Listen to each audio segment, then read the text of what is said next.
when we mention Guido, there have been many, many uh, famous, well-respected, Oh, good heavens. well-renowned Yeah. Yeah. performers. We've had Daniel Day-Lewis in the motion picture version. Right. We've had Jonathan Price. Oh, We've he was so had wonderful. Antonio Banderas. Antonio Yeah. Banderas, who I absolutely love and admire. I Yeah. would love it one day if I got to meet him in person. I just want to ask him loads of things, not even about action, just about him in He's a musicals. fantastic man. He's a fantastic man. Yeah, Can I tell you a story about Antonio? Well, of course, okay. go right ahead. Antonio is from Malaga in Spain. He's a poor kid from Malaga, Spain. And he and his friends, Paco, Pico, Padro, what his name is, Pedro, they used to go to bus and truck tours of Spain. In other words, a Broadway show or maybe even a West End production, right? Would travel to Malaga and Madrid and places like that. And when they were teens, and they would go see the show. And Antonio, when he was 15 years old or so, he would sit with all his friends, right? And he would see some wonderful thing on stage, a musical, and he would say to his friends, "I am going to do that. I am going to do that." And they would laugh, right? Paco, Pedro, Pico, Paco, right? They would laugh at him. So let's move the clock forward, and there's Antonio Banderas in final previews, and we're going to open Nine the Musical at the 46th Street Theater on Broadway. And would you not know that opening night, he had flown from Madrid to New York, from Malaga, Paco, Pedro, Pico, all of them, they were sitting there so that he could stand on the stage and go, I told you I I was going to do that. That's Antonio. That's filled with life.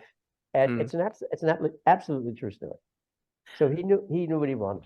Yeah. But then there's this one individual who started it all off. Many people would know him as Gomez Adams. Raul Julia. Raul Julia, who I Yes. think is one of the most renowned actors. I think one of the most underrated actors, in my opinion. I think if I think he, yeah, no, go on. but we know, well, he isn't anymore. We know about, I mean, he Yeah, has now historically, we really do know. And when he was alive, I mean, he was incredibly successful. Everybody thought he was just beyond belief. I don't think he was ever underrated. It's just that he died too soon, tragically, of stomach cancer. And so he really didn't get a chance to become the supernova star that he would have been had he lived, you know. And so, if in fact he Nine had run on Broadway for 3 years, or if he had then gone to London, in other words, his career stopped short. And so, the memory fades when you open, if you open in 1982, for example. But but he'd be alive today, and then he would have been the supernova. So it's not about being underrated as it is.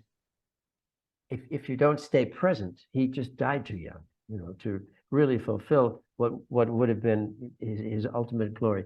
He was wonderful, and there's a New York City library in which you can, if you come to New York, you can actually go to a room and they have recordings of all the Broadway shows, and you actually see a recording of Raul's performance in that show. But he was the most magnificent man. He worked so hard for charitable foundations, particularly charitable foundations that fed children in South America. In Mexico. He was an extraordinary man.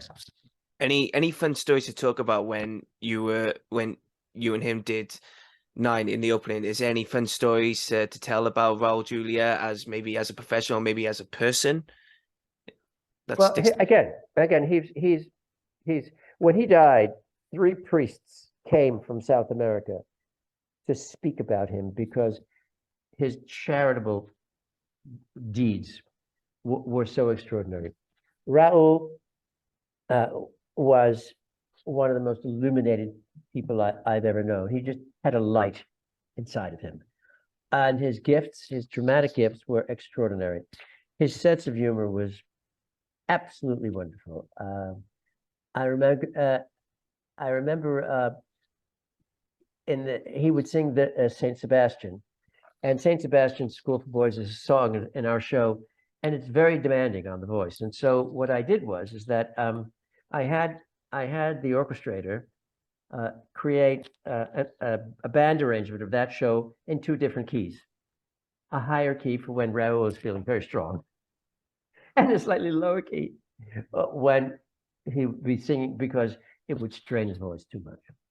And I'll never forget. In those days, we all smoked. I mean, everybody smoked back then in the 1980s, and I smoked a particularly dreadful cigarette that had no filter on it, called Camel cigarettes, and every once in a while before the show, Raul would be wanting to sing this song in a lower key, and he would come to me. He would say, "Maury, you know, I let me have one of your Camels before I go on. I want my voice to be very smoky." It was extraordinarily funny and generous, and one of the greatest instinctual actors I've ever known. He was just born to act. He could do anything. He was riveting. You couldn't take your eyes off him on stage. He defined the space around him. He was just standing there. He just was the central focus. Some actors have that. It just they don't. It's not like there's something they do. It's more like something they are. Their presence and their life force. And he was a magnificent human being and a magnificent actor. I feel blessed that I had a chance to work with him.